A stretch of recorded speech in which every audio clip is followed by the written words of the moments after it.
Great gesture of Tanuja నేను చెప్పాలనుకుంటున్నాను.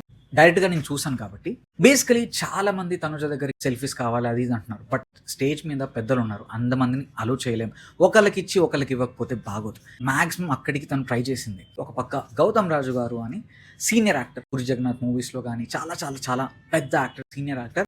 ఆయనకి స్టేజ్ మీద సన్మానం చేస్తున్నారు. కానీ అక్కడున్న ఆడియన్స్ మొత్తం తనుజ, తనుజ, తనుజ, తనుజ ప్రతి ఒక్కళ్ళు తనుజతో మాట్లాడించాలని, తనుజ స్పీచ్ ఇవ్వాలని అందరూ కోరుకుంటున్నారు. బట్ అక్కడ పెద్దాయన తనుజ పాపం ఇంక ఏమీ చేయలేక, "ఒక్క నిమిషం సార్" అని మైక్ తీసుకొని, "మీరిలా చేస్తే నేను వెళ్ళిపోతాను. ఎందుకంటే స్టేజ్ మీద సీనియర్ ఆర్టిస్ట్ మాట్లాడుతున్నారు. ఆయనకి మనం అందరం రెస్పెక్ట్ ఇవ్వాలి. మీరు నా మీద చూపిస్తున్న లవ్‌కి I'm really thankful and grateful.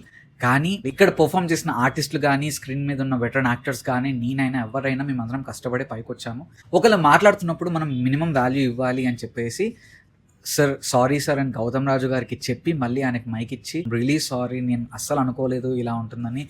నా వల్ల ఏమైనా మిస్టేక్ అయి ఉంటే క్షమించండి సార్" అంటే, "అయ్యో అలాంటిది ఏం లేదమ్మా" అన్నారు. ఇక్కడ నాకు more than a celebrity, she look like a proper human being. తనుజకి ఆ కామన్ సెన్స్ కానీ, ఆ గ్రాటిట్యూడ్ కానీ, లవ్ టువర్డ్స్ అవర్ ఫ్యాన్స్ కానీ, వాళ్ళని నొప్పించకూడదు, అలా అని సీనియర్ యాక్టర్ని నొప్పించకూడదు, అలా అని ఈవెంట్ని సజావుగా కొనసాగించాలి అంటే ఎంత మెచ్యూరిటీ ఉండాలి, ఎంత హంబుల్ నేచర్ ఉండాలి, ఎంత ప్రెజెన్స్ ఆఫ్ మైండ్ ఉండాలి, ఇవన్నీ నేను తనుజాలో చూసాను.